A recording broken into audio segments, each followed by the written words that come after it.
अस्सलाम वालेकुम all of you. I hope कि आप सब खैरियत से होंगे और मैं आप सबको वेलकम करता हूं अपने यूट्यूब चैनल पर। और जैसा कि आपको मालूम है कि लास्ट हमारी जो वीडियो थी वेबसाइट डेवलपमेंट से रिलेटेड वो थी HTML बेसिक्स। उसमें कुछ टैग्स वगैरह आपको मैंने बताए थे और आई होप कि आपको ये टॉपिक अच्छी तरह से समझ में आ गया होगा। और इससे पहले अगर आपको कोई प्रॉब्लम आई है, मतलब काफ़ी सारी वीडियोस हो चुकी हैं वेबसाइट डेवलपमेंट की, तो अभी तक आपको किसी भी वीडियो से रिलेटेड कोई प्रॉब्लम है, कोई इशू है, तो आप वीडियो के नीचे कमेंट डाउन करके मुझसे पूछ सकते हैं, ठीक है। और आपको जो भी आपका इशू होगा उससे रिलेटेड आपको रिप्लाई मिल जाएगा। आज की जो वीडियो है उसमें हम बात करेंगे HTML एलिमेंट से रिलेटेड। हम ऑलरेडी इस टॉपिक के ऊपर बात कर चुके हैं, लेकिन जाहिर सी बात है कि हम इस टॉपिक की डिटेल में जाना चाह रहे हैं। तो आज जो पहले आपने पढ़ा हुआ है वो तो हम रिवाइज करेंगे, लेकिन उसके अलावा और क्या चीज़ें हैं वो सब भी हम इसमें देखेंगे। तो बगैर टाइम वेस्ट किए हम अपनी वीडियो को स्टार्ट करते हैं।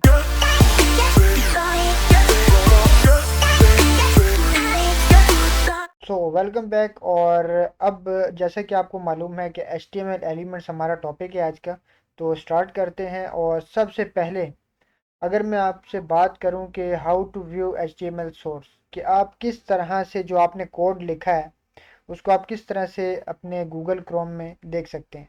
तो हम पढ़ते हैं इसको। Have you ever seen a web page and wondered how did they do that. ठीक है। तो मतलब कि जो आपने कोड लिखा होगा ना वो आपको वेब पेज में भी आपको दिखेगा। फॉर एग्जांपल मैं आपको एक दिखाता हूँ एग्जांपल। अगर आप देखें कि ये हमारी लास्ट जो हमारी फाइल थी HTML बेसिक की, उसका ये सारा का सारा काम है।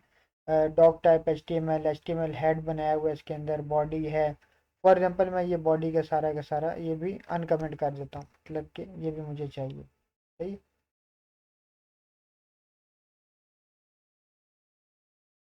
ये मैंने अनकमेंट कर दिया। और उसके बाद अब अगर मैं आपको सेव करके ये रन करके दिखाऊं तो देखते हैं कि बेसिकली ये हमें कुछ शो होगा, जो हमने कोड लिखा है उसके अकॉर्डिंग हमें ब्राउज़र पे ये शो हो जाएगा, ठीक है। तो ये देखें जी, ये हमारा क्या है कि सारा का सारा कोड है। अब कोड में क्या क्या था, फॉर एग्जांपल ये देखें। सबसे पहले आपने क्या किया, गूगल पे जाने के लिए आपने एक लिंक बनाया था और उसके बाद फिर आपने एक इमेज डिस्प्ले करवाई है, ये वाली, ठीक है। तो अब इसका कोड, ये एज इट इज़ कोड अगर मैं देखना चाहूँ ब्राउज़र पे तो मैं कैसे देख सकता हूँ। और बेसिकली जो मतलब है यहाँ पे वो भी यही है कि अगर आप HTML सोर्स कोड को देखना चाह रहे हैं तो आप कैसे देखेंगे, अपने क्रोम ब्राउज़र में या फिर अपने एज एज भी, मतलब कोई भी आप ब्राउज़र यूज़ कर रहे हैं उसमें आप किस तरह से देख सकते हैं। तो ये क्या करेगा, this will open a window containing the HTML source code of the page. मतलब जो भी आपने कोड लिखा होगा उसका क्या होगा, आपको सोर्स कोड मिल जाएगा इस ब्राउज़र में। तो इसको ज़रा देखते हैं। अब ये आपके सामने है, जो कोड आपने लिखा है वो आपको डिस्प्ले भी हो रहा है और सारा का सारा बॉडी के टैग में है, ये आपको मालूम है अच्छे तरीके से। इसको अगर आपने देखना है तो आप राइट क्लिक करेंगे, ठीक है, अपने माउस से राइट क्लिक करेंगे। और उसके बाद आपको ये देखें व्यू पेज सोर्स, ये आपको दिख रहा होगा। इसकी शॉर्टकट जो कमांड है वो है Ctrl+U। इसके ऊपर जैसे ही मैं क्लिक करता हूं तो आपके सामने एक न्यू विंडो ओपन हो जाएगी और ये देखें, ये आपको वो आपका सारा का सारा कोड दिखा रही है जो कि आपने वहां पे लिखा था और इसके थ्रू आप क्या करवा रहे थे, डिस्प्ले करवा रहे थे, ठीक है। तो ये सारा का सारा वो कोड है, ये देखिए यहाँ पे भी वही कोड शो हो रहा है और उसके बाद जो आपने लिखा है वो भी यही कोड है, कोई डिफरेंस नहीं है। देखें डॉक टाइप HTML है, HTML आपने लिखा हुआ है। उसके बाद आपने हेड बनाया हुआ है, हेड लिखा हुआ है आपने, ये देखें ये आपका हेड है। उसके बाद आपने बॉडी बनाई है, बॉडी लिखी हुई है आपने, ये देखें ये पूरी बॉडी यहाँ से लेकर यहाँ तक। इसमें एक लिंक लगा हुआ है गूगल का और उसके बाद एक आपने इमेज डिस्प्ले करवाई हुई है। और यहाँ पे अगर मैं जाऊँ तो एक लिंक लगा हुआ है, एक इमेज डिस्प्ले करवाई हुई है। तो मतलब कि जो कि सारा का सारा कोड आपने यहाँ पे किया है वो आपको कहाँ पे डिस्प्ले हो रहा है, आपके वेब ब्राउज़र में। और किस तरह से आपने इसको देखा है वो दोबारा से देख लें। आपने राइट क्लिक किया है, व्यू पेज सोर्स के ऊपर आप गए हैं तो आपको ये सारा का सारा कोड मिल गया। अब इसका एडवांटेज क्या, मतलब ये आप कब यूज़ कर सकते हैं, कब ये आपके लिए फ़ायदा मंद है। फॉर एग्जांपल आपके किसी दोस्त ने एक वेबसाइट बनाई है और उसमें से कोई चीज़ आपको अच्छी लगी है। फॉर एग्जांपल ये चीज़ आपको अच्छी लगी है, ये लिंक आपको लगाना है अपनी वेबसाइट में। आप भी काम कर रहे हैं एक वेबसाइट पे, और आपको अपने दोस्त की जो उसने जो ये चीज़ यूज़ की है, आप चाहते हैं कि ये मैं भी यूज़ कर लूँ, तो आप क्या करेंगे, इसको डायरेक्टली यहाँ से कॉपी करेंगे, ठीक है। जो भी इसकी प्रॉपर्टीज़ हैं, जो कुछ भी है, वो सब आपको यहाँ पे मिल जाएगा। आप इसको कॉपी करेंगे और वहाँ पे आप इजीली यूज़ कर सकते हैं, ठीक है। तो ये इस तरह से फ़ायदेमंद है। और भी बहुत से तरीके हैं कि जो आपको इस वेब ब्राउज़र के थ्रू आपको जो भी कोड दिख रहे हैं, आप इससे फ़ायदा उठा सकते हैं। लेकिन फ़िलहाल जो मेन इसका फ़ायदा है वो ये है कि आप किस तरह से इसको ओपन करते हैं और ये क्या फ़ायदा आपको पहुंचा सकते हैं, सही है।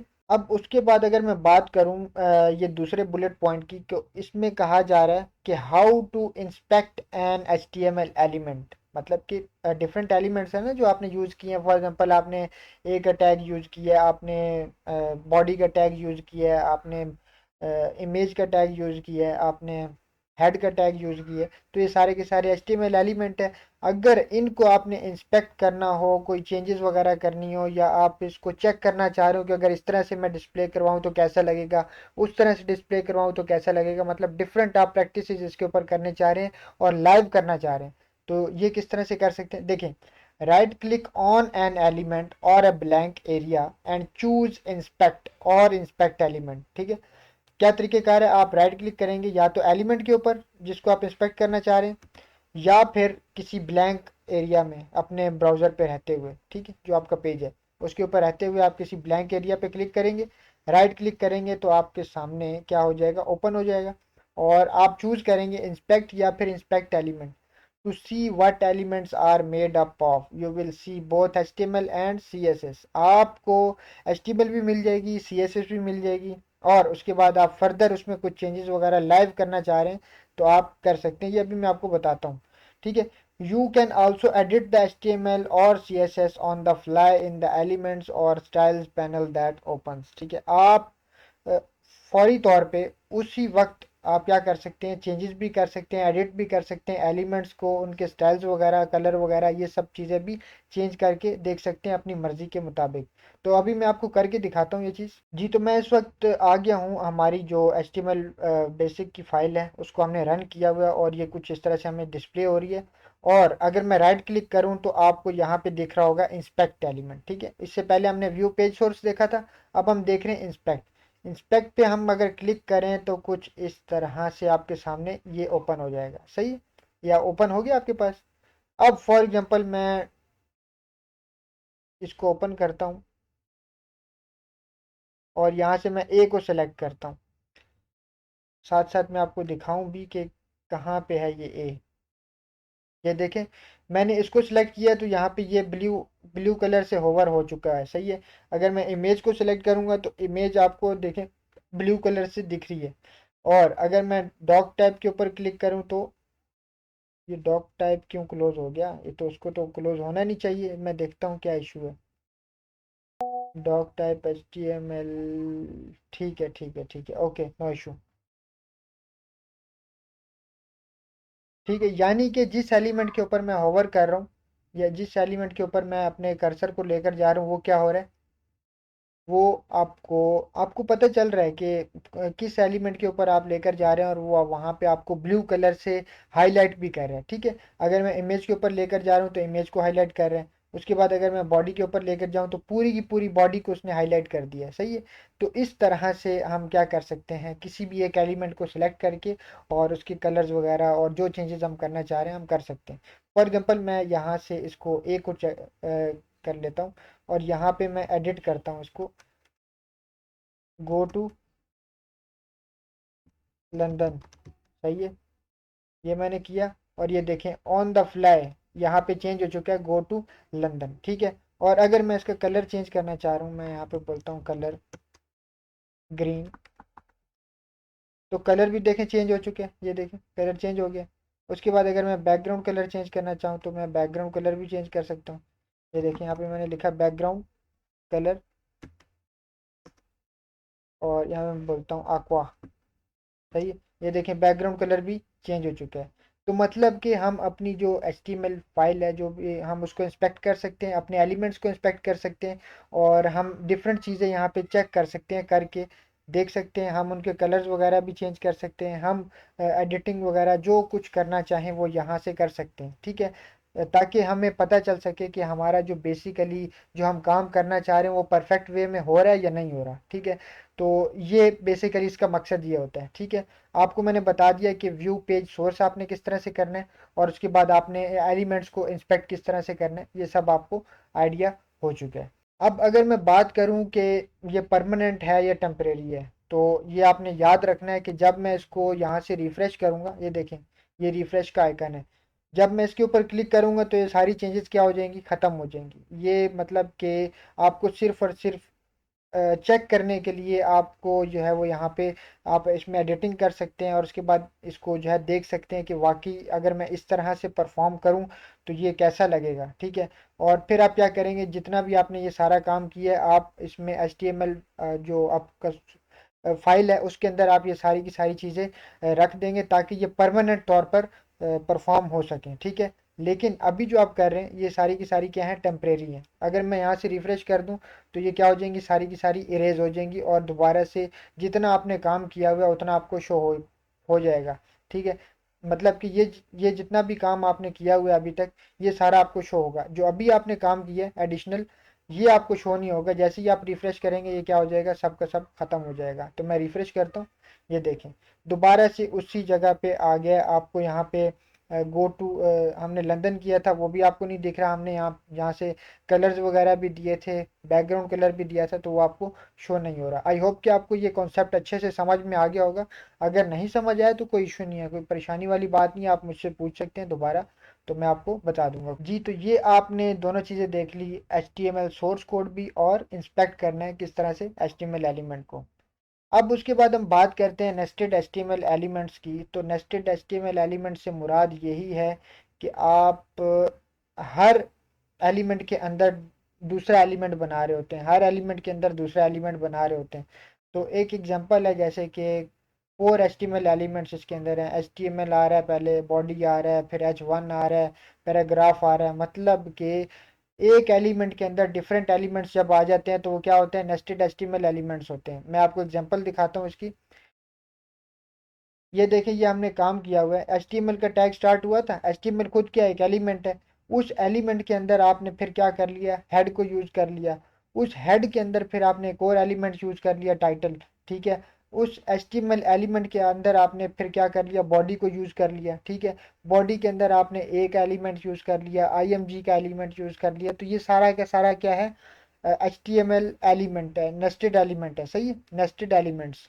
तो आपकी जो भी HTML फाइल होती है वो नेस्टेड एलिमेंट्स के ऊपर ही बेस कर रही होती है, क्योंकि हर एलिमेंट के अंदर आप डिफरेंट एलिमेंट्स बना रहे होते हैं, सही है। तो ये आपने याद रखना है, आपकी HTML फाइल जो है जितनी भी, वो नेस्टेड एलिमेंट्स के ऊपर बेस कर रही होती है। उसके बाद एक और टैग है, यहाँ पे एक और एलिमेंट है जिसके बारे में हम बात करेंगे। HTML elements with no content are called empty elements, ठीक है। मतलब कि ये जो कंटेंट है, ये सारा का सारा क्या है, कंटेंट है। अब फॉर एग्जांपल ये कंटेंट किसी एलिमेंट में नहीं है तो वो क्या कहलाएंगे, एम्प्टी एलिमेंट्स कहलाएंगे, सही है। अब इससे पहले मैंने आपको बताया था कि कुछ एलिमेंट होते हैं जिनका स्टार्टिंग टैग भी होता है, क्लोजिंग टैग भी होता है। कुछ एलिमेंट होते हैं जो कि जिनका क्लोजिंग टैग नहीं होता। ये आपको याद होगा, मैंने लास्ट वीडियो में बताया आपको, जब हम IMG का टैग यूज़ कर रहे थे, ठीक है। तो उसका क्लोजिंग टैग नहीं था। तो कुछ एलिमेंट्स होते हैं जिनका स्टार्टिंग टैग भी होता है, क्लोजिंग टैग भी होता है, और कुछ एलिमेंट्स होते हैं जिनका सिर्फ स्टार्टिंग टैग होता है, क्लोजिंग टैग नहीं होता। और कुछ एलिमेंट्स होते हैं जिनके अंदर आप कंटेंट वगैरह नहीं लिख सकते, या उसमें परमिशन नहीं होती, या वो एम्प्टी एलिमेंट होता है, सही है। जैसे कि हमारे पास एक एलिमेंट है BR, ठीक है। ये क्या करता है, ये डिफाइन करता है लाइन ब्रेक को, and is an HTML element without a closing tag. इसका एक तो क्लोजिंग टैग भी नहीं होता, और ये एम्प्टी एलिमेंट होता है, इसमें आप कंटेंट वगैरह डिफाइन नहीं कर सकते। और इसका पर्पस क्या है, लाइन ब्रेक। मतलब कि यहाँ पे अगर यूज हुआ है ये BR, तो दिस इज अ BR लिखा हुआ है, और ये जितना भी आगे कंटेंट है, पैराग्राफ विद लाइन ब्रेक की नेक्स्ट लाइन में चला जाएगा। तो अभी इसको परफॉर्म करके देखते हैं ताकि आपको समझ में आए। जी, तो मैं अपनी HTML फाइल जो है वहाँ पे आ गया हूँ, और मैं क्या करता हूँ कि यहाँ पे पी का टैग यूज़ कर लेता हूँ, फॉर एग्जांपल। ठीक है, पैराग्राफ मैंने यूज़ कर लिया और लॉरेन लिखा मैंने, और मुझे काफ़ी सारा टेक्स्ट मिल गया यहाँ पे। सही है। अब मैं चाहता हूँ कि यहाँ पे मैं बी आर का टैग यूज़ करूँ। बी आर का टैग यूज़ करने का मतलब ये है, मकसद ये है कि आप ये जितना भी आगे इस कर्सर से आगे जितना भी ये कंटेंट है, ये सारा का सारा मूव करवा दें नेक्स्ट लाइन पे। तो मैं यहाँ पे यूज़ करता हूँ बी आर को, बी आर, और इस तरह से आप लिख देंगे। अब इस बी आर के आगे जितना जितना भी आपका कंटेंट है, ये सारा का सारा मूव कर जाएगा नेक्स्ट लाइन पे। सही है। तो मैं इसको सेव करता हूँ और मैं आपको रिफ्रेश करके दिखाता हूँ।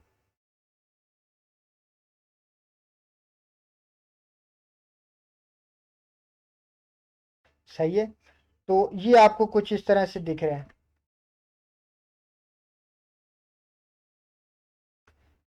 यहाँ पे मैंने क्या किया है, लॉरेम स्पम डॉलर से।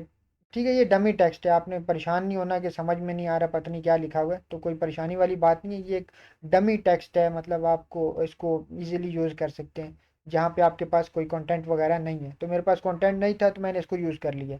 तो मैंने क्या किया, ये जो टेक्स्ट लिखा हुआ है इसके आगे से मैंने क्या कर दिया, ये सारा बी आर टैग लगा दिया मैंने इसके आगे, और बाकी जितना भी कंटेंट था वो नेक्स्ट लाइन के ऊपर चला गया। ठीक है, ये देखें। इसके बाद मैंने बी आर का टैग यूज़ किया और मेरा सारा का सारा कंटेंट है वो नेक्स्ट लाइन पे चला गया। फॉर एग्जांपल मैं यहाँ पे भी यूज़ कर लेता हूँ इसके आगे, और मेरा जितना भी कंटेंट है वो सारा का सारा कहाँ मूव हो जाएगा, नेक्स्ट लाइन पे। तो मैं रिफ्रेश करता हूँ इसको। ये देखें, यहाँ पे भी मैंने यूज़ कर लिया और सारा का सारा जितना भी टेक्स्ट है मेरा वो नेक्स्ट लाइन पे चला गया। आई होप कि आपको जो बी आर टैग है उसके बारे में समझ आ गया होगा कि इसका पर्पज़ क्या है और इसको किस तरह से यूज़ करते हैं। ठीक है। अब हमने एम्प्टी एचटीएमएल एलिमेंट्स को समझ लिया और उसके बाद उसमें हमने बी आर टैग को देखा और उसको समझा। अब इसके बाद हमारे पास जो नेक्स्ट वीडियो होगी उसमें हम किस टॉपिक के ऊपर बात करेंगे। देखिए, हमारा टॉपिक होगा एट्रीब्यूट से रिलेटेड। एट्रीब्यूट्स आप ऑलरेडी पढ़ चुके हैं। एक जो है इसमें हमने एचरेफ एट्रीब्यूट यूज़ किया था। ए यानी कि लिंक, लिंक बना रहे थे जब हम, तो हमने एचरेफ का एट्रीब्यूट यूज़ किया था। आईएमजी यानी कि इमेज को डिस्प्ले करवाने के लिए हमने एसआरसी के एट्रीब्यूट को यूज़ किया था, और उसके बाद विड्थ और हाइट के एट्रीब्यूट यूज़ किए थे। उसके अलावा आल्ट का एट्रीब्यूट भी हमने यूज़ किया था। सही है। तो ये जितने भी हमने यूज़ किए हुए हैं उनकी रिवीजन होगी, और उसके बाद कुछ नए एट्रीब्यूट्स आपको मैं बताऊंगा कि कौन कौन से और एट्रीब्यूट्स होते हैं जो आप यूज़ कर सकते हैं, जैसे कि style attribute, language attribute, title attribute. तो इन एट्रीब्यूट्स के बारे में हम डिटेल में बात करेंगे नेक्स्ट वीडियो में। आई होप कि आपको ये वीडियो पसंद आई होगी। अगर आपको ये वीडियो पसंद आई है तो kindly like, comment, share, subscribe लाजमी कीजिएगा। मिलता हूँ आपको नेक्स्ट वीडियो में, तब तक के लिए दुआ में याद रखिएगा। अल्लाह हाफिज़।